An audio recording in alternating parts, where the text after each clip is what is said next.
തിരുത്തി കൂടെ നിർത്തണമായിരുന്നെന്ന് സംസ്ഥാന പ്രസിഡന്റ് കെ സുരേന്ദ്രനെ ലക്ഷ്യമിട്ട് സാമൂഹിക മാധ്യമങ്ങളിൽ വിമർശനം വന്നു തുടങ്ങി. നേതൃത്വത്തിന്റെ പിടിപ്പുകേടെന്ന തരത്തിലാണ് കുറ്റപ്പെടുത്തലുകൾ.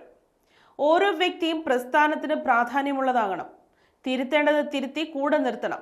തിക്കി താഴെയിട്ടിട്ട് പിന്നെ മ്ലേച്ഛനായിരുന്നു എന്ന് പറയരുത് എന്നിങ്ങനെ സുരേന്ദ്രനെ ചൂണ്ടിയുള്ള കുത്തുവാക്കുകൾ സമൂഹ മാധ്യമങ്ങളിലുണ്ട്. സുരേന്ദ്രനുമായി തുടക്കം തൊട്ടേ സ്വരച്ചേർച്ചയിലായിരുന്നില്ല സന്ദീപ്. എന്നാൽ RSSുമായി നല്ല ബന്ധത്തിലും. ഈ ബന്ധം പ്രയോജനപ്പെടുത്താനാണ് സന്ദീപിനെ അനുനയിപ്പിക്കാൻ RSS നേതാക്കൾ ഇറങ്ങിയതും. എന്നിട്ടും നേതൃത്വത്തിനും പാലക്കാട് സ്ഥാനാർത്ഥിക്കുമെതിരെ വിമർശനം തുടരുന്ന സന്ദീപിനെ RSSും കൈവിട്ടതോടെ അച്ചടക്ക നടപടിയിലേക്ക് നീങ്ങുകയായിരുന്നു പാർട്ടി. അച്ചടക്ക നടപടി പുറത്താക്കൽ തന്നെയായിരുന്നു. ഇത് മുൻകൂട്ടി അറിഞ്ഞാണ് കോൺഗ്രസുമായി കൈകോർക്കാൻ സന്ദീപ് തയ്യാറായത്. സന്ദീപിന്റെ വെല്ലുവിളികളെ അത്ര ഗൗരവത്തിലെടുക്കേണ്ട, ഉപതെരഞ്ഞെടുപ്പ് വരെ കാത്തിരിക്കാം എന്നതായിരുന്നു തുടക്കത്തിൽ തന്നെ നേതൃത്വത്തിന്റെ നിലപാട്.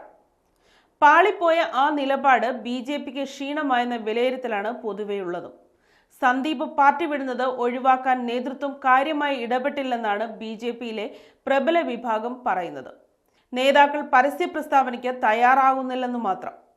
ദിവസവും മാധ്യമങ്ങൾക്ക് മുൻപിലെത്തി വിശദീകരിക്കാനും സന്ദീപിനെയും കോൺഗ്രസിനെയും പ്രതിരോധിക്കാനും സുരേന്ദ്രൻ ശ്രമിക്കുന്നതിന്റെ കാരണവും മറ്റൊന്നല്ല. പാലക്കാട്ടെ ശ്രീനിവാസൻ വധക്കേസിലെ പ്രതികൾക്ക് ജാമ്യം കിട്ടിയത് എങ്ങനെയെന്ന് അന്വേഷിക്കണമെന്ന് സന്ദീപ് പറഞ്ഞത് നേതൃത്വത്തെ സംശയമുനയിലാക്കുന്നതാണ്.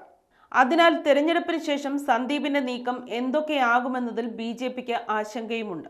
സുരേന്ദ്രന്റെ അനുഭാവികൾ, മുൻ സംസ്ഥാന അധ്യക്ഷൻ PK കൃഷ്ണദാസിനെ അനുകൂലിക്കുന്നവർ എന്നീ രണ്ട് വിഭാഗമുണ്ട് BJPയിൽ. പാർട്ടിയിൽ തഴയപ്പെട്ടെന്ന പരിഭവവുമായി ഒറ്റയ്ക്ക് പോരാടുന്ന സംസ്ഥാന വൈസ് പ്രസിഡന്റ് ശോഭ സുരേന്ദ്രന്റെ അണികളുടെ കൂട്ടവും പ്രബലമാണ്. എങ്കിലും BJPയിൽ മുൻപുണ്ടായിരുന്ന ഗ്രൂപ്പ് പോര് ഇപ്പോഴത്ര പ്രകടവുമല്ല.